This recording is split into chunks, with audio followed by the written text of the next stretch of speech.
ಇನ್ನು ನನಗೆ ಸಮನಾರು.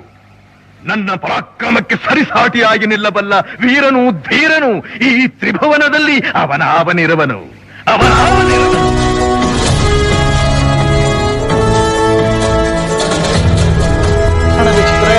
ಇವತ್ತು ವರನಟ ಡಾಕ್ಟರ್ ರಾಜ್ಕುಮಾರ್ ಅವರ ಜನ್ಮದಿನ. ಇವತ್ತು ಕನ್ನಡ ನಾಡು ಒಂದು ಹುಟ್ಟು ಹಬ್ಬದವನ್ನ ಕನ್ನಡ ಹಬ್ಬದ ರೀತಿಯಲ್ಲಿ ಆಚರಿಸಲಾಗ್ತಾ ಇದೆ.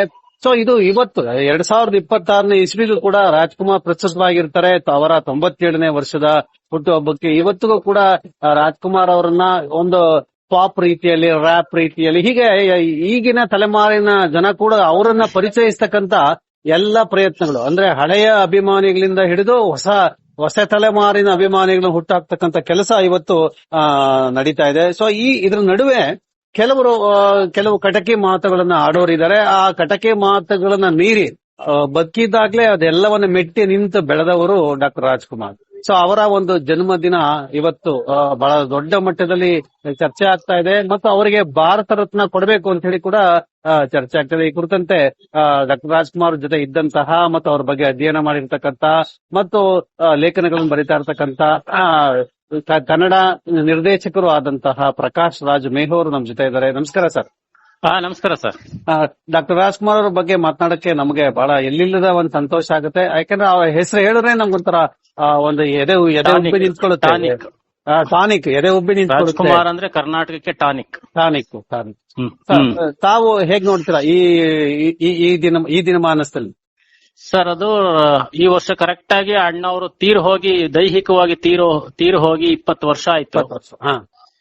ಆದ್ರೆ ಇವತ್ತಿನ ಸಂಭ್ರಮ ನೋಡ್ತಾ ಇದ್ರೆ ಇಡೀ ಕರ್ನಾಟಕಾದ್ಯಂತ ಇನ್ನೆಂದೂ ಇಲ್ಲದಷ್ಟು ಇವತ್ತು ವಿಜೃಂಭಣೆಯಾಗಿ ನಾವು ಅಣ್ಣ ಅವರ ಹುಟ್ಟುಹಬ್ಬವನ್ನು ಆಚರಣೆ ಮಾಡಿದೀವಿ. ಇದೇ ಹೇಳುತ್ತೆ ರಾಜ್ಕುಮಾರ್ ಅವರು ಎಷ್ಟು ಪ್ರಸ್ತುತ ಮತ್ತೆ ಕನ್ನಡಕ್ಕೆ ಅವರು ಎಷ್ಟು ಮುಖ್ಯ ಅನ್ನೋದನ್ನ ಇವತ್ತಿನ ಈ ಆಚರಣೆಗಳು, ಇಡೀ ಕರ್ನಾಟಕದಲ್ಲಿ ನಡೆದಂತಹ ಈ ಸಂಭ್ರಮ, ಸಂತೋಷದ ಸಡಗರದ ಆಚರಣೆಗಳು ನಮ್ಗೆ ಹೇಳ್ತಾ ಇದೆ.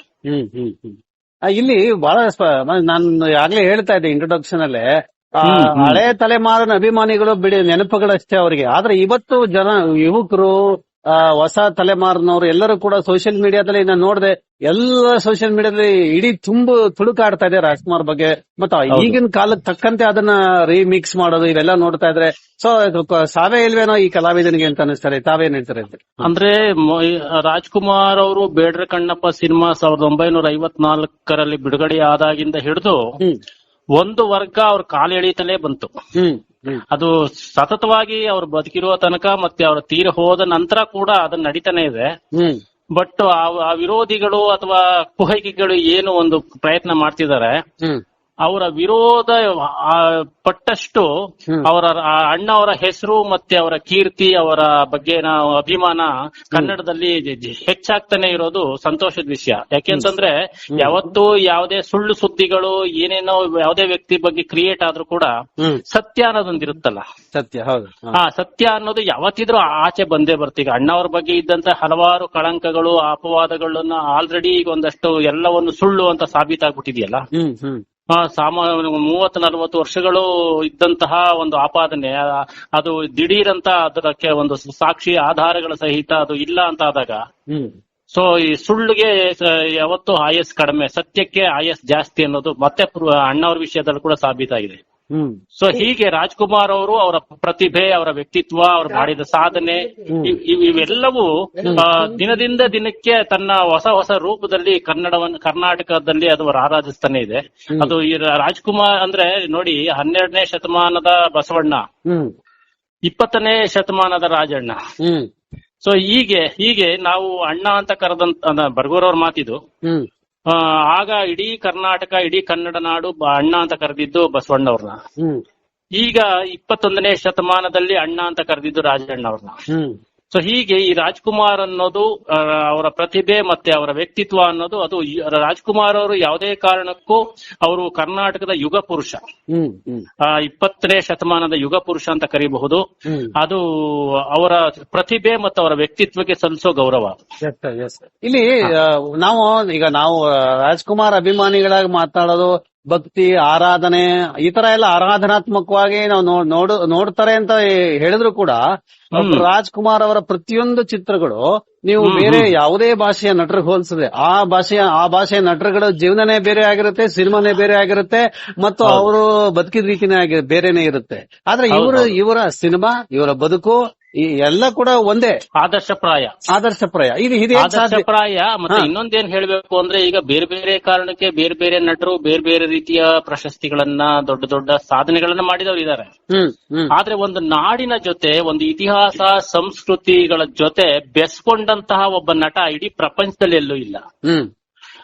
ಅಂದ್ರೆ ಈಗ ಒಂದು ಇಡೀ ಕರ್ನಾಟಕದ ಇತಿಹಾಸ ತಗೊಂಡ್ರೆ ನೀವು ಎಲ್ಲ ಪ್ರಸಿದ್ಧ ರಾಜ ಮಹಾರಾಜಗಳ ಪಾತ್ರ ಇರಬಹುದು, ಸಾಧು ಸಂತರ ಪಾತ್ರ ಇರಬಹುದು, ಭಕ್ತರ ಪಾತ್ರ ಇರಬಹುದು, ಆಮೇಲೆ ಬೇರೆ ಬೇರೆ ಜಾತಿ ಜನಾಂಗಗಳನ್ನ ಪ್ರತಿನಿಧಿಸುವ ಪಾತ್ರ ಇರಬಹುದು, ಆಮೇಲೆ ಬೇರೆ ಬೇರೆ ಉದ್ಯೋಗಗಳು, ಈಗ ಲಾಯರ್ ಇರಬಹುದು, ಒಂದ್ ಕಡೆ ಡಾಕ್ಟರ್ ಇರಬಹುದು, ಒಂದ್ ಕಡೆ ರೈತ, ಹೀಗೆ ಹಲವಾರು ವೆರೈಟಿಗಳನ್ನ ಪಾತ್ರಗಳನ್ನ ಮಾಡದಂತ ಏಕೈಕ ನಟ ಡಾಕ್ಟರ್ ರಾಜ್ಕುಮಾರ್. ಅಷ್ಟೇ ಯಾಕೆ ಟ್ಯಾಕ್ಸಿ ಡ್ರೈವರ್, ಆಟೋ ಡ್ರೈವರ್ ಎಲ್ಲ ಮಾಡಿದರು. ಕೂಲಿ ಮಾಡೋದು ಅಂದ್ರೆ ಅವರು ರಾಜ ಮಹಾರಾಜರಿಂದ ಹಿಡಿದು ಚಮ್ಮಾರನವರೆಗೆ, ಕುಂಬಾರನವರೆಗೆ, ಮತ್ತೆ ಇವರು ಏನು ಈ ದೂರದ ಬೆಟ್ಟದಲ್ಲಿ ಇದನ್ನ ಮಾಡುವಂತದ್ದು, ನಮ್ ಕಡೆ ಕಬ್ಬಣ ತಟ್ಟುವಂತದ್ದು, ಕಮ್ಮಾರ ಪಾತ್ರ, ಚಪ್ಲಿ ಹೊಲಿಯೋ ಪಾತ್ರ, ಭಕ್ತಚೇತ ಸಿನಿಮಾದಲ್ಲಿ. ಹೀಗೆ ಅವರು ಪ್ರತಿನಿಧಿಸದೇ ಇರುವ, ಅವ್ರು ಮಾಡದೇ ಇರುವ ಪಾತ್ರ, ವರ್ಗ ಮತ್ತೆ ಸಿದ್ಧಾಂತವೇ ಇಲ್ಲ. ಅವರು ಯಾವ ಮಟ್ಟಕ್ಕೆ ಅಂತ ಹೇಳಿದ್ರೆ ರಾಘವೇಂದ್ರ ಸ್ವಾಮಿ ಪಾತ್ರ ಕೂಡ ಮಾಡಿದ್ರು, ಆಗ ಒಂದು ದೊಡ್ಡ ವಿರೋಧನೆ ಬಂದ್ರು ಕೂಡ ಆ ನಂತರ ಅದನ್ನ ಯಾರು ಕುಹಕಿಗಳು, ಯಾರು ಮೇಲ್ವರ್ಗದವರು ಅವ್ರನ್ನ ಕುಟುಕಿದ್ರು, ಅದೇ ತತ್ವ ಸಿದ್ಧಾಂತದ ಪ್ರಕಾರ ನಾನು ಮಾಂಸ ತಿನ್ನೋದಿಲ್ಲ, ಚಪ್ಪಲಿ ಹಾಕೋದಿಲ್ಲ ಅಂತ ಹೀಗೆ ಅವರ ದಾರಿಯಲ್ಲೇ ಹೋಗಿ ಆ ಪಾತ್ರವನ್ನು ಮಾಡಿ ಇಡೀ ಕರ್ನಾಟಕಕ್ಕೆ ಆ ಪಾತ್ರವನ್ನು ಆರಾಧಿಸುವ ಹಾಗೆ ಮಾಡಿದೆ ರಾಜ್ಕುಮಾರ್ ಅವರು. ಈಗ ರಾಘವೇಂದ್ರ ಅವರ ವಿಷಯ ತೆಗ್ದಿದ್ದಕ್ಕೆ ನಾವ್ ಹೇಳ್ಬೇಕು, ಯಾಕೆ ನೀವು ರಾಜ್ಕುಮಾರ್ ಅವ್ರ ಸುತ್ತ ಬ್ರಾಹ್ಮಣರಿದ್ರು ಮತ್ತು ಬ್ರಾಹ್ಮಣಿಕೆ ಅವರ ಚಿತ್ರಗಳು ಕಾಣಿಸ್ತಾ ಇತ್ತು ಅಂತ ಹೇಳಿದ್ರು ಅಂತ ಹೇಳ್ತಾರೆ ಕೆಲವರು. ವಾದ ಇದೆ, ನಾವೇನ್ ಹೇಳ್ಬೇಕು ಅಂತ ಹೇಳಿದ್ರೆ, ನೀವು ತಾವಾಗ್ಲೇ ಉದಾಹರಣೆ ಕೊಟ್ಟ ಎಷ್ಟೊಂದು ಪಾತ್ರಗಳಿದೆಯಲ್ಲ, ಅದೇ ಯಾಕೆ ನಿಮ್ಗೆ ಕಾಣಿಸಲ್ಲ? ಹೌದು, ಅಂದ್ರೆ ಅವರು ನನ್ನ ಪ್ರಕಾರ ರಾಜ್ಕುಮಾರ್ ಅವರು ಒಬ್ಬ ನಟನಾಗಿ ಒಂದು ನೀರು ಹಿತ್ತ ಹಾಗೆ. ಆ ನೀರು ಎಲ್ಲಾದ್ರ ಜೊತೆನೂ ಬೆರೆಯುವಂತಹದ್ದು. ಹಾಗೆ ರಾಜ್ಕುಮಾರ್ ಅವರ ವ್ಯಕ್ತಿತ್ವ ಮತ್ತೆ ಅವರು ಮಾಡಿದ ಪಾತ್ರಗಳು ಎಲ್ಲಾ ತತ್ವ ಸಿದ್ಧಾಂತಗಳಿಗೂ ಹೊಂದ್ಕೊಳ್ಳುವಂತಹ, ಅದು ಕೆಲವರು ಇದನ್ನು ವಿರೋಧಿಸಬಹುದು, ಕೆಲವರು ರಾಜ್ಕುಮಾರ್ ಅವರು ಇನ್ಯಾವುದೋ ಪಾತ್ರ ಮಾಡಿದ್ರಿಂದ ವಿರೋಧಿಸಬಹುದು. ಆದ್ರೆ ಎಲ್ಲಾ ರೀತಿಯ ತತ್ವ ಸಿದ್ಧಾಂತಗಳ ಪ್ರತಿನಿಧಿಗಳ ಪಾತ್ರವನ್ನ ರಾಜ್ಕುಮಾರ್ ಅವರು ಮಾಡಿದ್ದಾರೆ. ಹಾಗಾಗಿ ಅವರು ಕರ್ನಾಟಕದ ಸಾಂಸ್ಕೃತಿಕ ರಾಯಭಾರಿ, ಸಾಂಸ್ಕೃತಿಕ ನಾಯಕ ಅಂತ ಕರೆಯಕ್ ನಾವು ಇಷ್ಟಪಡ್ತೀವಿ. ಈಗ ತಾವು ಒಂದು ಸೋಷಿಯಲ್ ಮೀಡಿಯಾದಲ್ಲಿ ಪೋಸ್ಟ್ ಹಾಕಿದಕ್ಕೆ ಒಂದು ಚರ್ಚೆ ಕೂಡ ನಡೀತು. ಇವತ್ತು ಅದನ್ನ ಇಟ್ಕೊಂಡೆ ನೀವು ಒಂದು ಕನ್ನಡದ ಪತ್ರಿಕೆ ಒಂದು ಲೇಖನ ಕೂಡ ಬರ್ದಿದ್ದೀರಾ. ಸೊ ಈ ಚರ್ಚೆ ಅಂದ್ರೆ ನಾವು ಸರ್ಕಾರಕ್ಕೆ ಯಾವಾಗ ನಾವು ಇದನ್ನ ಹೇಳಿದ್ರು ಆಗ್ಲೇ ನಾವು ಮುಖ್ಯಮಂತ್ರಿಗಳಿಗೆ ಸರ್ಕಾರಕ್ಕೆ ಹೇಳಿದ್ರು, ಇಲ್ಲ ರೀ, ಕರ್ನಾಟಕಕ್ಕೆ ಸಾಂಸ್ಕೃತಿಕ ನಾಯಕ ಅಂದ್ರೆ ಅದು ಒಂದೊಂದು ಡಾಕ್ಟರ್ ರಾಜ್ಕುಮಾರ್. ನಿಮ್ಗೆ ಯಾರು ಈ ಪದ ಕೊಟ್ಟರು ನಿಮ್ಗೆ ಅಂತ ಹೇಳಿ ನಾವು ಕೇಳಿದಾದ್ರೆ ಸರ್ಕಾರ ಯಾರು ಕೇಳಿಸ್ಕೊಳ್ಳೋ ಮಾತಿಲ್ಲ. ಆದ್ರೆ ನನ್ನ ಪ್ರಕಾರ ನಾನು ಈಗ ಏನು ಬಸವಣ್ಣ ಅವರಿಗೆ ಸಾಂಸ್ಕೃತಿಕ ನಾಯಕ ಅಂತ ಕೊಟ್ಟಿರೋದು ತಪ್ಪಂತಾನೆ ಅಲ್ಲ, ಆದ್ರೆ ಅದನ್ನ ಮೀರಿದವರು ಬಸವಣ್ಣ ಅವರು ಸಾಮಾಜಿಕ ನಾಯಕ ಅಂತ ಹೇಳಿದ್ರೆ, ಈಗ ಸಾಮಾಜಿಕ ಅನ್ನೋದ್ರಲ್ಲೇ ಸಾಂಸ್ಕೃತಿಕ, ವೈಚಾರಿಕ ಎಲ್ಲವೂ ಬರುತ್ತೆ. ಸೊ ನನ್ನ ಪ್ರಕಾರ ಸಾಂಸ್ಕೃತಿಕ ನಾಯಕ ಅನ್ನೋದಕ್ಕಿಂತ ಸಾಮಾಜಿಕ ನಾಯಕ ಅನ್ನೋದು ದೊಡ್ಡದು. ಹೌದು. ಸೊ ಹಾಗಾಗಿ ಅದು ಆ ಸ್ಥಾನ ಬಸವಣ್ಣವ್ರಿಗೆ ಸರಿ. ಆದ್ರೆ ವೈಚಾರಿಕ ನಾಯಕ ಅಂತ ಕುವೆಂಪು ಅವರನ್ನು, ಸಾಂಸ್ಕೃತಿಕ ನಾಯಕ ಅನ್ನೋದನ್ನ ರಾಜ್ಕುಮಾರ್ ಅವರನ್ನು ಕರೆದ್ರೆ ತಪ್ಪೇನಿಲ್ಲ. ಅಂದ್ರೆ ಅದು ಎಲ್ಲ ವರ್ಗವನ್ನು ಪ್ರತಿನಿಧಿಸಿದಂಗಾಗತ್ತೆ. ಇಡೀ ಕನ್ನಡ ನಾಡು, ಕರ್ನಾಟಕವನ್ನ ನಾವು ಒಬ್ಬ ವ್ಯಕ್ತಿ ಮೂಲಕ ಗುರುತಿಸೋದ್ರ ಮೂಲಕ ಅದು ಏಕೀಕರಣ ಆದ್ರೆ ಅದು ಇನ್ನೂ ಹಲವಾರು ಕ್ಷೇತ್ರಗಳು ಉಳ್ಕೊಳ್ಳುತ್ತೆ. ಪ್ರಕಾಶ್ ನೀವು ಏನ್ ವಾದ ಇಡ್ತಾ ಇದೀರಲ್ಲ, ಇದು ಇವತ್ತಿನ ಜಾಗತಿಕ ಸಮಸ್ಯೆಗಳಿಗೆ, ಪ್ರಾದೇಶಿಕ ಸಮಸ್ಯೆಗೆ ನೀವು ಕೊಡ್ತಾ ಇರೋದು ಒಂದು ಸೊಲ್ಯೂಷನ್, ಬಿಗ್ ಸೊಲ್ಯೂಷನ್ ಅನ್ಸುತ್ತೆ. ಯಾಕೆಂದ್ರೆ ಹಾ, ನೀವು ಈ ಮೂರು ನಾಯಕರುಗಳನ್ನ ಬಿಂಬಿಸಿದ್ರೆ ಸಾಮಾಜಿಕ ಹೌದು. ಸಮಸ್ಯೆ, ವೈಚಾರಿಕ ಹೌದು. ಸಮಸ್ಯೆ ಮತ್ತು ಸಾಂಸ್ಕೃತಿಕ ಸಮಸ್ಯೆ ಇವು. ಯಾಕಂದ್ರೆ ಹೌದು. ನಮ್ಗೆ ನಾವು ವಲಸಿಗರಿಂದ ತುಂಬೋಗಿದೀವಿ. ನಮ್ ಕಲ್ಚರ್ ಹೌದು. ಏನು, ನಮ್ ಭಾಷೆ ಏನು ಅನ್ನೋದು ನಮ್ಗೆ ಸಮಸ್ಯೆ ಕಾಡ್ತಾ ಇದೆ. ಇಂಥ ಸಂದರ್ಭದಲ್ಲಿ ಈ ಒಂದು ಇದನ್ನ ಸರ್ಕಾರ ಏನಾದ್ರು ಘೋಷಣೆ ಮಾಡಿದ್ರೆ ಬಹುದೊಡ್ಡ ಒಂದು ಪರಿಹಾರ ಸೂಚಿಸಿದಂಗಾಗುತ್ತೆ. ತಾವೇನ್ ಹೇಳ್ತೀರಾ? ಖಂಡಿತ ಇದ್ರ ಜೊತೆಗೆ ಬೇಕು ಅಂತ ಹೇಳಿದ್ರೆ ನಮ್ಮ ನಾಲ್ವಡಿ ಕೃಷ್ಣರಾಜ ಒಡೆಯರ್ನು ಸೇರಿಸ್ಕೋಬಹುದು, ಒಂದು ರಾಜ ನಾಯಕ ಅಂತ. ಯಾಕಂದ್ರೆ ಅವರ ಕೊಡುಗೆ ಬಹಳ ಇದೆ ಕರ್ನಾಟಕಕ್ಕೆ. ಸೊ ಹಾಗಾಗಿ ಈ ಮೂರು ಜನರ ಜೊತೆಗೆ ಅವ್ರು ಸೇರ್ಕೊಂಡ್ರು ತಪ್ಪಿಲ್ಲ ಅಂತೀನಿ ನಾನು. ಮತ್ತೆ ಸರ್, ಈಗ ತಾವು ಹೇಳ್ತಾ ಇದ್ರಿ, ಆಗ್ಲೇ ನನ್ನ ಜೊತೆ ಮಾತಾಡ್ತಾ ಇದ್ರಿ, ನಾವು ಈ ಸಾಮಾಜಿಕ ಪಾತ್ರಗಳು, ಐತಿಹಾಸಿಕ ಪಾತ್ರಗಳು ಮತ್ತು ಇನ್ನು ಬಾಂಡ್ ಪಾತ್ರಗಳು, ಪೌರಾಣಿಕ, ಬಾಂಡು, ಹಳ್ಳಿಯವರು, ಸಿಟಿಯವರು, ಶ್ರೀಮಂತ, ಬಡವ, ಎಲ್ಲ ವೆರೈಟಿ. ಅದೇ ಅಂದ್ರೆ ಈ ಎಲ್ಲ ಪಾತ್ರಗಳನ್ನ ಆಚೆಗೆ ಅಲ್ಲೊಬ್ಬ ರಾಜ್ಕುಮಾರ್ ಇರ್ತಾನೆ, ಅವ್ನು ಮುತ್ತುರಾಜ್. ಈ ರಾಜ್ಕುಮಾರ್ ಮುತ್ತುರಾಜ್, ನೀವು ಮುತ್ತುರಾಜನ್ ನೋಡಿದೀರಾ? ನೀವು ನಾವ್ಯಾರು ನೋಡಿಲ್ಲ, ನಾವ್ಯಾರು ನೋಡಗಿಲ್ಲ. ನೀವು ಮುತ್ತುರಾಜ್ ಹೇಗಿದ್ರು ಸರ್? ನಿಮ್ಗೆ ಏನ್ ಅನಿಸ್ತಾ ಇತ್ತು ಅವ್ರು ನೋಡಿದಾಗ? ಸರ್, ಮುತ್ತುರಾಜ ಹೆಸರಿಗೆ ತಕ್ಕ ಹಾಗೆ ಮುತ್ತುರಾಜನೇ. ಆಮೇಲೆ ಸಾಮಾನ್ಯವಾಗಿ ಒಂದು ನಾಣ್ಣುಡಿ ಇಂಗ್ಲಿಷ್ ನಲ್ಲಿದೆ. ಈಗ ನಾವು ದೂರದಿಂದ ಯಾವ್ದೋ ವ್ಯಕ್ತಿಯನ್ನ ನಾವು ಬೇರೆ ಏನೇನೋ ಕಾರಣಕ್ಕೆ ಆರಾಧಿಸ್ತಾ ಇರ್ತೀವಿ. ಅಕಸ್ಮಾತ್ ಆ ವ್ಯಕ್ತಿಯ ಜೊತೆನೆ ಒಂದಷ್ಟು ವರ್ಷಗಳು ಕಳಿಯೋಕ್ ಶುರು ಮಾಡಿದ್ರೆ ನಾವ್ ಏನೇನ್ ಪಾಸಿಟಿವ್ ಆಗಿ ನೋಡ್ತೀವಿ ಅದಕ್ಕಿಂತ ಹೆಚ್ಚು ನೆಗೆಟಿವ್ಸ್ ಕಾಣ್ತಾ ಹೋಗುತ್ತೆ. ಹೌದು.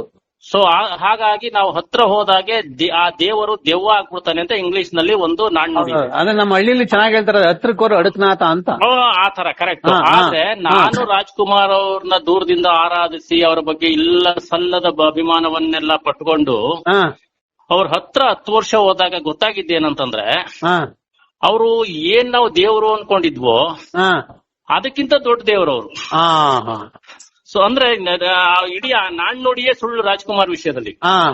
ಆಮೇಲೆ ನಾನು ಹಲವಾರು ಈ ಇಂಟರ್ವ್ಯೂಗಳು ಅದು ಇದು ರಾಜ್ಕುಮಾರ್ ಅವ್ರ ಬಗ್ಗೆ ಮಾತಾಡಕ್ಕೆ ಕೆಲವು ಚಾನೆಲ್ಗಳಿಗೆಲ್ಲ ಹೋಗ್ತೀನಲ್ಲ, ಆಗ ಕೆಲವ್ರು ಯಾರೋ ಹೇಳಿದ್ದು, ಒಂದಷ್ಟು ಜನ ಇವರು ಯಾರೋ ನಮ್ಮ ರಿಪೋರ್ಟರ್ಸ್ ಹೇಳಿದ್ದು, ನೋಡಿ ಸರ್, ಬಹಳ ಜನಗಳ ಬಗ್ಗೆ ಈ ಕ್ಯಾಮ್ರಾ ಮುಂದೆ ಒಂದ್ ಮಾತಾಡ್ತಾರೆ, ಆಫ್ ದ ರೆಕಾರ್ಡ್ ಕ್ಯಾಮ್ರಾ ಹಿಂದೆ ಅದಕ್ಕೆ ಉಲ್ಟಾ ಮಾತಾಡ್ತಿರ್ತಾರೆ.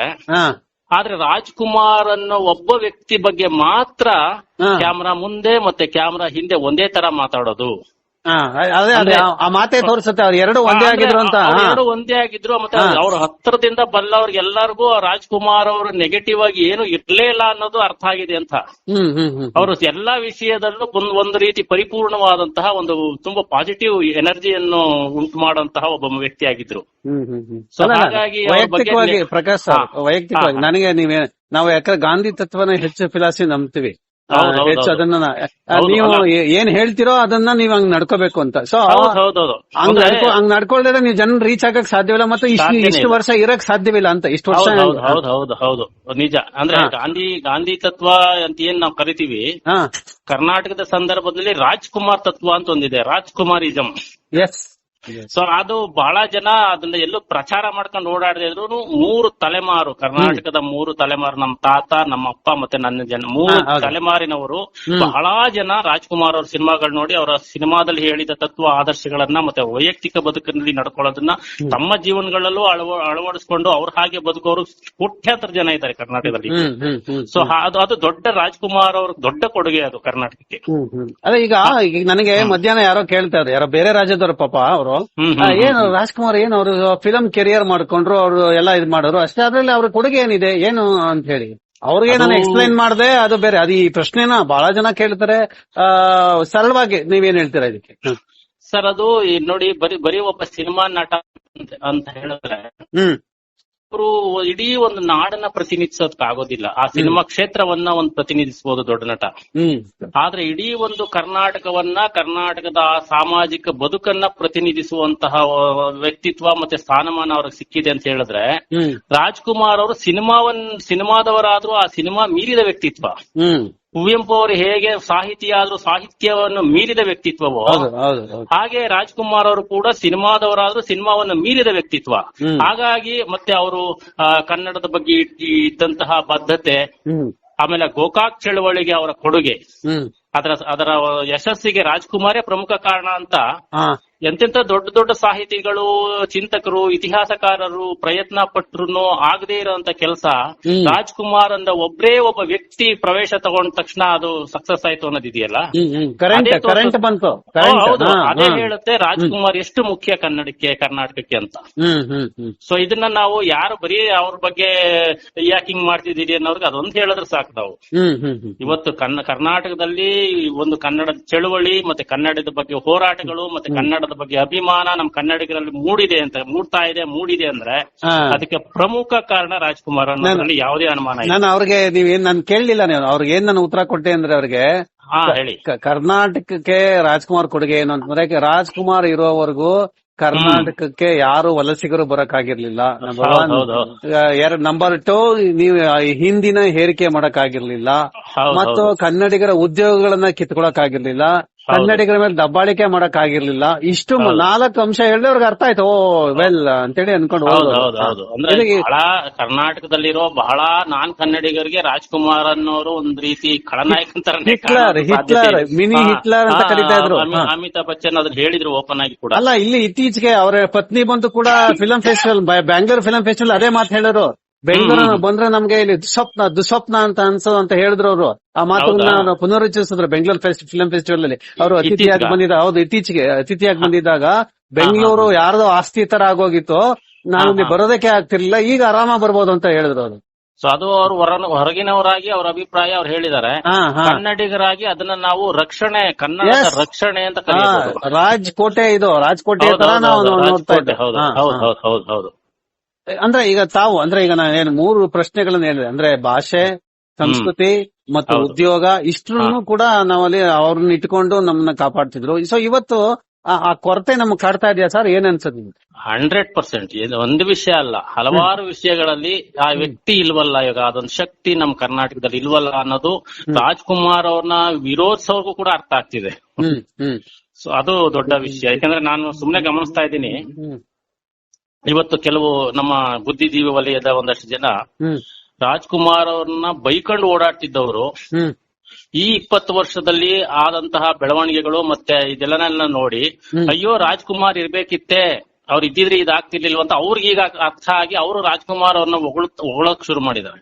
ಅದು ಯಾರು ಅಂತ ನಿಮಗೆ ಬೇಕಿಲ್ಲ, ತುಂಬಾ ಜನ ಇದಾರೆ ಆತರ. ಸೊ ಹಾಗಾಗಿ ಅದು ತಪ್ಪು ಅಂತ ಅಲ್ಲ, ಅಂದ್ರೆ ಒಬ್ಬ ವ್ಯಕ್ತಿಯ ಆಬ್ಸೆನ್ಸ್ ಅಲ್ಲಿ ಅವ್ರ ವ್ಯಾಲ್ಯೂ ಗೊತ್ತಾಗೋದು. ಸೊ 20 ವರ್ಷದಲ್ಲಿ ಅವ್ರಿಗೂ ಅಂದ್ರೆ ರಾಜ್ಕುಮಾರ್ ಅವ್ರನ್ನ ನೆಗೆಟಿವ್ ಆಗಿ ನೋಡ್ತಿದ್ದವ್ರಿಗೂ ಕೂಡ ರಾಜ್ಕುಮಾರ್ ಎಷ್ಟು ಮುಖ್ಯ ಅನ್ನೋದು ಈಗ ಅರ್ಥ ಆಗಿದೆ ಅಂತ ನಾವು ಅದನ್ನ ಪಾಸಿಟಿವ್ ಆಗಿ ನೋಡ್ಬೋದು.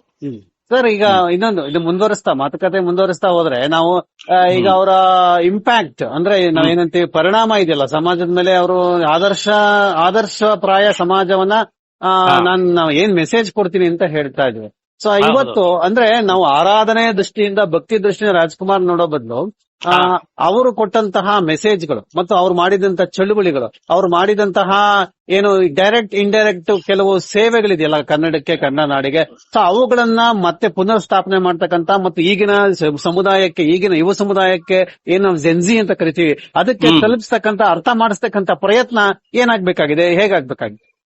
ಏನಿಲ್ಲ ಸರ್, ಈಗ ನಮ್ಮ ಕರ್ನಾಟಕ ಮತ್ತೆ ಕನ್ನಡದ ಸಾಹಿತ್ಯ, ಕನ್ನಡದ ಸಿನಿಮಾಗಳೆಲ್ಲ ಇದೆಯಲ್ಲ, ಅದರಲ್ಲೂ ಮುಖ್ಯವಾಗಿ ಹಿಂದಿನ ಅಂದ್ರೆ ನಮ್ಮ ಕುವೆಂಪು ಅವರಿರ್ಬೋದು, ರಾಜ್ಕುಮಾರ್ ಅವರಿರ್ಬೋದು, ಈ ತರದ ಲೇಖಕರನ್ನ, ಸಿನಿಮಾ ನಟರನ್ನ, ಅವರ ಸಿನಿಮಾಗಳನ್ನ ಮತ್ತೆ ಜನ ನೋಡೋಗಾಗ್ಬೇಕು. ಅದನ್ನ ನಾವು ಜನಕ್ಕೆ ತೋರ್ಸೋ ಹಾಗೆ ವ್ಯವಸ್ಥೆಗಳಾಗ್ಬೇಕು. ಮತ್ತೆ ಅದನ್ನ ನೋಡ್ಬೇಕು. ಈಗ ಅಂದ್ರೆ ಈಗ ವಾಟ್ಸ್ಆಪ್ ಯೂನಿವರ್ಸಿಟಿ ಅಂತ ಏನ್ ಕರಿತೀವಿ ನಾವು, ಪ್ರತಿಯೊಂದ್ರ ಬಗ್ಗೆನೂ ತಪ್ಪು ಕಲ್ಪನೆಗಳೇ ಜಾಸ್ತಿ ಆಗ್ತೈತಿ ಎಲ್ಲಾ ವಿಷಯದಲ್ಲೂ. ಸೊ ಅದಲ್ಲ ನಿಜವಾದ ಇತಿಹಾಸ ಇದು, ನಿಜವಾದ ಅವರ ಸಾಧನೆ ಇದು. ಅಂದ್ರೆ ಅದು ರಾಜ್ಕುಮಾರ್ ಅವರ ಬಗ್ಗೆ ಇರಬಹುದು, ಅಥವಾ ಒಬ್ಬ ನೆಹರು, ಇಂದಿರಾ ಗಾಂಧಿ, ಈ ಮಹಾತ್ಮ ಗಾಂಧಿ, ಇವ್ರ ಬಗ್ಗೆ ಎಲ್ಲವೂ ಏನು ತಪ್ಪಾಗಿ ಇವತ್ತಿನ ಚರ್ಚೆ ನಡೀತಾ ಇದೆ, ಅದೆಲ್ಲ ಸುಳ್ಳು, ಅದಲ್ಲ ಅನ್ನೋದನ್ನ ನಾವು ಎಲ್ಲರ ವಿಷಯದಲ್ಲೂ ಹೇಳಲೇಬೇಕಾಗಿದೆ. Yes sir. ಅಲ್ಲಲ್ಲ, ಈಗ ನಾವು ಅಂದ್ರೆ ಏನು ಅಂದ್ರೆ ರಾಜ್ಕುಮಾರ್ ಇವತ್ತು ಅವ್ರ ಹುಟ್ಟುಹಬ್ಬ ನಾನು ನೋಡ್ತಾ ಇದ್ರೆ ಸೋಷಿಯಲ್ ಮೀಡಿಯಾದಲ್ಲಿ ಅವ್ರು ಸತ್ತಿಲ್ವೇನೋ, ಇನ್ನು ಇದಾರೆ ನಮ್ ಜೊತೆ ಅಂತ ಅನ್ನಿಸ್ತಾ ಇತ್ತು. ಇಂತಹ ಸಂದರ್ಭದಲ್ಲಿ ಇವತ್ತು ಅವ್ರನ್ನ ನಾವು ಹೆಂಗೆ ನಾವು ಮತ್ತೆ ಈಗಿನ ಸಿನಿಮಾಗಳು ತೋರಿಸೋದು ಓಕೆ, ಅದ ವಿಚಾರ ಇದೆಯಲ್ಲ ಸರ್, ಒಂದು ಭಾಷಾ ಚಳವಳಿ, ಸಾಮಾಜಿಕ ಚಳವಳಿ ಮತ್ತು ಸಾಂಸ್ಕೃತಿಕ ಚಳವಳಿ, 3 ಚಳವಳಿಗಳನ್ನ ಮಾಡಿದ್ದಾರೆ. ಮತ್ತೆ ಭಕ್ತಿ ಚಳವಳಿ ಕೂಡ ಒಪ್ಕೋಬೇಕು ನಾವು. 4 ಚಳವಳಿಗಳಿದೆ ಅವ್ರದ್ದು. ಸೊ ಇದನ್ನ ಈ 4 ಚಳುವಳಿಗಳನ್ನ ಮುಂದುವರ್ಸೋದು ಹೇಗೆ ಅಂತ ನಮ್ಮ ರಾಜ್ಕುಮಾರ್ ಭಕ್ತರು ಅಂತ ಏನ್ ಕರೀತಾರೆ ನಮ್ಮನ್ನಾಗ್ಲಿ ನಿಮ್ಮನ್ನಾಗ್ಲಿ ಅಥವಾ ಏನೋ ಹೇಳ್ತಾರೆ. ಸೊ ನಾವು ನಮ್ಮ ಮೇಲೆ ಇರೋ ಜವಾಬ್ದಾರಿ ಏನು ಮತ್ತು ಇದನ್ನ ನಾವು ಹೇಗೆ ಸೊಸೈಟಿ ತಲುಪಿಸ್ತೀವಿ ಅಂತ ಅಂದ್ರೆ ಈ ತರ ಚರ್ಚೆಗಳ ಮೂಲಕ ಮತ್ತೆ ಅವ್ರ ಬಗ್ಗೆ ಮಾತಾಡೋದ್ರ ಮೂಲಕ, ಅವ್ರ ಆದರ್ಶಗಳನ್ನ ಹೇಳೋದ್ರ ಮೂಲಕ. ಇವಾಗ ನೋಡಿ ಅವ್ರದ್ದು ಕಥಾನಾಯಕನ ಕತೆ ಪುಸ್ತಕ ನಾನು ಅಲ್ಲಿಗೆ ಬರಬೇಕು ಅಂತ ನೀವು ಬಂದ್ರಿ. ಕಥಾನಾಯಕನ ಕತೆ ಪುಸ್ತಕ ಬಂದಿದೆ. ಆ ಪುಸ್ತಕ ಓದಿದ್ರೆ ಸಾಕು ಒಬ್ಬ ಮನುಷ್ಯ ಅಂದ್ರೆ ಹೇಗಿರಬೇಕು ಅಂದ್ರೆ ಇದು ಅವರೇ ಈಗ ಈ ಪುಸ್ತಕದ ಬಗ್ಗೆ ಹೇಳಿ ಸರ್. ಅಂದ್ರೆ ಇದು ಅವರೇ ಬರೆದಿರೋ ಪುಸ್ತಕ ಅಥವಾ ಅವರೇ ನೇರವಾಗಿ ಬರೆಸಿರ್ತಕ್ಕಂಥ ಪುಸ್ತಕ? ಹೌದು ಸರ್, ಅದು ಈ 1976ರಿಂದ 1984ರವರೆಗೆ ವಿಜಯ ಚಿತ್ರದಲ್ಲಿ ಪ್ರತಿ ತಿಂಗಳು ಧಾರಾವಾಹಿ ತರ ಬರ್ತಾ ಇತ್ತು. ಅಂದ್ರೆ ರಾಜ್ಕುಮಾರ್ ಅವರೇ ಸ್ವತಃ ಕುಳಿತು ಉದಯ್ ಶಂಕರ್ ಅವರ ಸಹೋದರರಾದ ದತ್ತರಾಜ್ ಅವ್ರ ಹತ್ರ ಬರೆಸ್ತಾ ಇದ್ರು. ಆಮೇಲೆ ಅದು ಫಸ್ಟ್ ಪರ್ಸನ್ ಅಲ್ಲೇ ಇದೆ, ನಾನು ಅಂತಾನೆ ಶುರುವಾಗುತ್ತೆ. ಅಂತಾನೆ ಶುರುವಾಗುತ್ತೆ. ಆಮೇಲೆ ರಾಜ್ಕುಮಾರ್ ನಮ್ಗೆ ಆ ಪುಸ್ತಕ ಓದಿದಾಗ ಗೊತ್ತಾಗುತ್ತೆ ಅದು ರಾಜ್ಕುಮಾರ್ ಭಾಷೆನೆ. ಅದು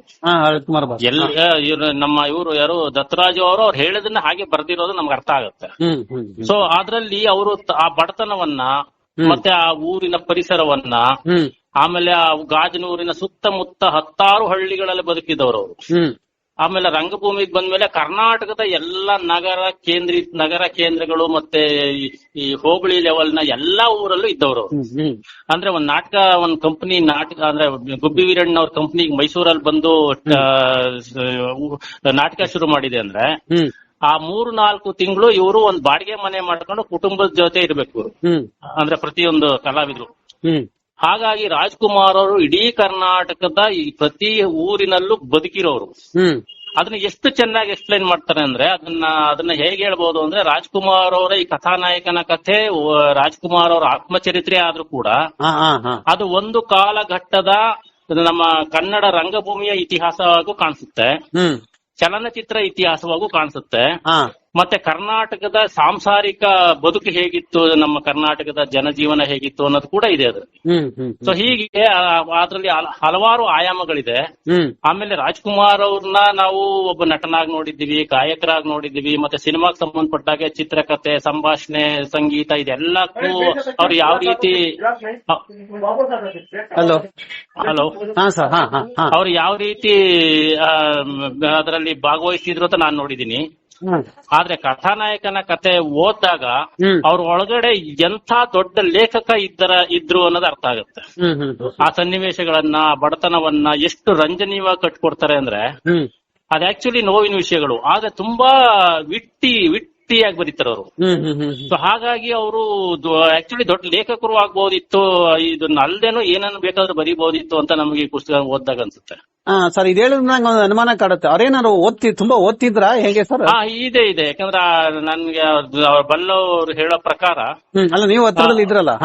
ಅಲ್ಲ, ನಾವು ವಯಸ್ಸಾದ ಮೇಲೆ ಇದ್ದಿದ್ದು, ಬಟ್ ಅವರು ಸಿನಿಮಾ ರಂಗಕ್ಕೆ ಬಂದು ಆ ಯೌವನದ ದಿನಗಳಲ್ಲೇ ಕೂಡ ಅವರು ಕನ್ನಡದ ದೊಡ್ಡ ದೊಡ್ಡ ಕೃತಿಗಳನ್ನ, ಕತೆ, ಕಾದಂಬರಿಗಳು, ಮತ್ತೆ ತತ್ವ, ಈ ವಿವೇಕಾನಂದ, ಗಾಂಧಿ ತತ್ವ ಈ ತರದ ಪ್ರತಿಯೊಂದನ್ನು ಓದ್ಕೊಂಡಿದ್ದವರು. ಆಮೇಲೆ ಅವ್ರಿಗೆ ಬೆನ್ನೆಲುಬಾಗಿ ನಿಂತಿದ್ದವರು ವರದರಾಜು ಅವರು. ಅವರು ದೊಡ್ಡ ಓದುಗರು. ಅವರು ಯಾವ್ದಾದ್ರು ಒಂದು ಪುಸ್ತಕ ಇಷ್ಟ ಓದಿ ತುಂಬಾ ಚೆನ್ನಾಗಿದೆ ಅಂದ್ರೆ ತಗೊಳಪ್ಪ ನೀನು ಓದು ಅಂತ ಇವ್ರಿಗೆ ಓದಿಸ್ತಿದ್ರಂತೆ. ಸೊ ಹೀಗಾಗಿ ಅಣ್ಣ ತಮ್ಮ ಇಬ್ರು ಕನ್ನಡದ ತುಂಬಾ ಪುಸ್ತಕಗಳನ್ನ ಕುವೆಂಪು, ಭೈರಪ್ಪನವರಿಂದ ಹಿಡಿದು ಶಿವರಾಮ ಕಾರಂತರು, ಆಮೇಲೆ ವಿವೇಕಾನಂದ, ಗಾಂಧೀಜಿ, ನಮ್ಮ ದೇವನೂರು ಮಹಾದೇವ, ಅನಂತಮೂರ್ತಿ ಎಲ್ಲ ಶ್ರೇಷ್ಠ ಕೃತಿಗಳನ್ನು ಅವರಿಬ್ರು ಓದಿದ್ರು. ಸೊ ಹಾಗಾಗಿ ಅವ್ರಿಗೆ ಆ ಓದಿನ ಅರಿವು ಇತ್ತು. ಅದು ನನಗೆ ಮೊದ್ಲೇ ಗೊತ್ತಿತ್ತು. ಬಟ್ ಅವರೇ ಎಷ್ಟು ಒಳ್ಳೆಯ ಲೇಖಕರು ಅಂತ ಈ ಪುಸ್ತಕದಲ್ಲಿ ಗೊತ್ತಾಗುತ್ತೆ. ಸರ್ ಈ ಪುಸ್ತಕ ಎಲ್ಲಿ ಸಿಗುತ್ತೆ, ಜನ ಎಲ್ಲಿ ಕೊಂಡ್ಕೋಬೇಕು, ಹೇಗೆ ಕೊಂಡ್ಕೋಬೇಕು ಹೇಳ್ತೀರಾ ದಯವಿಟ್ಟು? ಅದು ನಮ್ಮ ಹಂಪಿ ವಿಶ್ವವಿದ್ಯಾನಿಲಯದ ಡಾಕ್ಟರ್ ರಾಜ್ಕುಮಾರ್ ಅಧ್ಯಯನ ಪೀಠದಿಂದ ತಂದಿದ್ದೀವಿ. ಅದು ಈಗ ಒಂದು ಪ್ರಿಂಟ್ ಮುಗಿತಾ ಬಂದಿದೆ ಅಂತ ಕೇಳ್ಪಟ್ಟೆ. 2ನೇ ಪ್ರಿಂಟ್ ರೆಡಿ ಆಗ್ತಾ ಇದೆ. ಬೆಂಗಳೂರಿನಲ್ಲಿ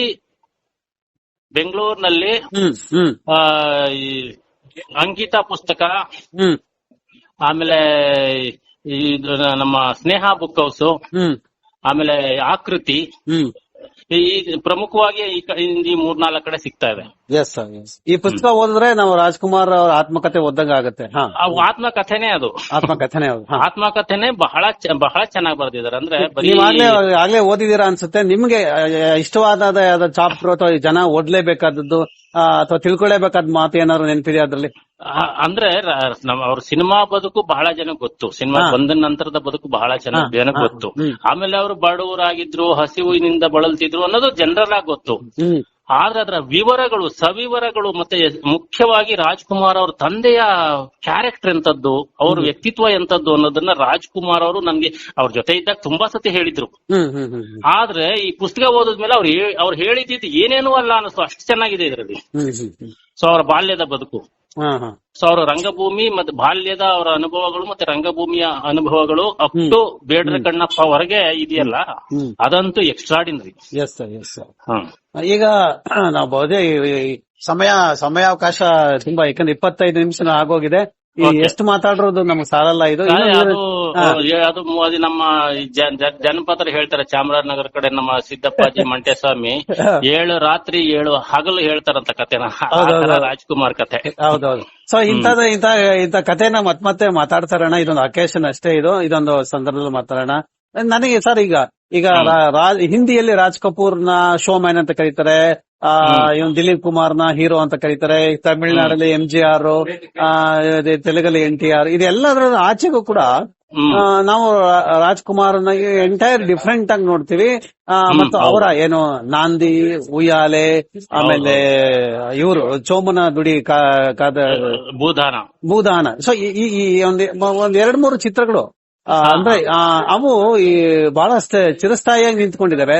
ಸೊ ಆ ಪಾತ್ರಗಳು ಇವತ್ತಿಗೂ ಕೂಡ ಈಗ ಬಹಳ ಅನಿವಾರ್ಯ ಅನಿಸುತ್ತೆ. ತಾವೇನ್ ಹೇಳ್ತೀರಾ? ಹೌದು, ಅದು ರಾಜ್ಕುಮಾರ್ ಅವ್ರು ಮಾಡಿರೋ ಹಲವು ಪಾತ್ರಗಳು ಇವತ್ತಿಗೆ ಅನಿವಾರ್ಯ. ಆಮೇಲೆ ಈಗ ಶೋ ಮ್ಯಾನ್ ಮತ್ತೆ ಅವೆಲ್ಲ ವಿಜೃಂಭಿಸುವಂತಹ ಪದಗಳು. ರಾಜ್ಕುಮಾರ್ ಅವ್ರನ್ನ ನಾವು ಹಾಗೆ ನೋಡ್ಬೇಕಾಗಿಲ್ಲ. ಶೋ ಮ್ಯಾನ್ ಅಲ್ಲ ಅವರು ಏನು ಬಂಗಾರದ ಮನುಷ್ಯ. ಬಂಗಾರದ ಮನುಷ್ಯ ಅಂದ್ರೆ ಮನುಷ್ಯ, ಅಲ್ಲಿ ಮುಖ್ಯವಾಗಿ ಮನುಷ್ಯ ಅನ್ನೋದು ಬಹಳ ಮುಖ್ಯ. Yes sir, yes. ಇದು ರಾಜ್ಕುಮಾರ್ ಅವ್ರ ಕುರಿತ ಮಾತುಗಳು. ಇನ್ನು ತಾವೇನಾದ್ರು ಕೊನೆಯಲ್ಲಿ ಹೇಳ್ಬೋದಾ ಸರ್? ಏನಾದ್ರು ಸಂದೇಶ, ಏನಾದ್ರು ಇವತ್ತಿನ ವಿಶೇಷ? ಮುಖ್ಯವಾಗಿ ನಾನು ಇವತ್ತಿನ ನಮ್ಮ ಜನರೇಷನ್ ತನಕ ಬಿಟ್ಬಿಡಿ, ನೆಕ್ಸ್ಟ್ ಜನರೇಷನ್, ನಮ್ಮ ಮಕ್ಕಳ ಜನರೇಷನ್ ಇದೆಯಲ್ಲ, ಇವರು ಹೆಚ್ಚು ರಾಜ್ಕುಮಾರ್ ಅವ್ರ ಸಿನಿಮಾಗಳನ್ನ ನೋಡ್ಬೇಕು. ಅದರಿಂದ ಪ್ರಯೋಜನ ಏನು ಅಂದ್ರೆ ಒಂದು ಆ ಕನ್ನಡತನ ಅಂದ್ರೆ ಏನು, ಒಂದು ಸಂಬಂಧಗಳು ಅಂದ್ರೆ ಒಂದು ಕುಟುಂಬದಲ್ಲಿ ಸಂಬಂಧಗಳು ಹೇಗೆ, ಆಮೇಲೆ ಜೀವನದಲ್ಲಿ ಸಾಧನೆಗಳು ಅಂದ್ರೆ ಏನು, ಸಾಮಾಜಿಕ ಸೇವೆಗಳು ಅಂದ್ರೆ ಏನು, ಅಂದ್ರೆ ನಾನೊಬ್ಬ ವ್ಯಕ್ತಿಯಾಗಿ ನನ್ನ ಕುಟುಂಬವನ್ನು ಹೇಗೆ ನೋಡ್ಕೋಬೇಕು, ನಾನೊಬ್ಬ ಸಾಮಾಜಿಕ ಮನುಷ್ಯನಾಗಿ ನಮ್ಮ ಸಮಾಜಕ್ಕೂ ಯಾವ ರೀತಿ ಕೊಡುಗೆಗಳನ್ನ ಕೊಡಬೇಕು ಅನ್ನುವ ನೀತಿಗಳಿದೆಯಲ್ಲ, ಆ ನೀತಿಗಳು ರಾಜ್ಕುಮಾರ್ ಅವ್ರ ಸಿನಿಮಾದಲ್ಲಿ ಹೇರಳವಾಗಿ ಸಿಗುತ್ತೆ. ಆ ಕಾರಣಕ್ಕೆ ಪ್ರತಿಯೊಬ್ರು ಕನ್ನಡ ಸಿನಿಮಾಗಳನ್ನ, ಅದರಲ್ಲೂ ಮುಖ್ಯವಾಗಿ ರಾಜ್ಕುಮಾರ್ ಅವ್ರ ಸಿನಿಮಾಗಳನ್ನ ನೋಡ್ಲೇಬೇಕು ಅಂತ ನನ್ನ ಆಸೆ. S sir, S. ಸೊ ಇದ್ರ ಜೊತೆಗೆ ಪುಸ್ತಕನೂ ಕೂಡ ಓದಿ. ಈಗ ಕಥಾನಾಯಕನ ಕಥೆನೂ ಓದ್ಲೇಬೇಕಾದ ಪುಸ್ತಕ ಅದು. S S. ಮಾತಾಡಿಕ್ ಧನ್ಯವಾದಗಳು ಸರ್. ನಮಸ್ಕಾರ. ನಮಸ್ಕಾರ ಸರ್. ನಮಸ್ಕಾರ.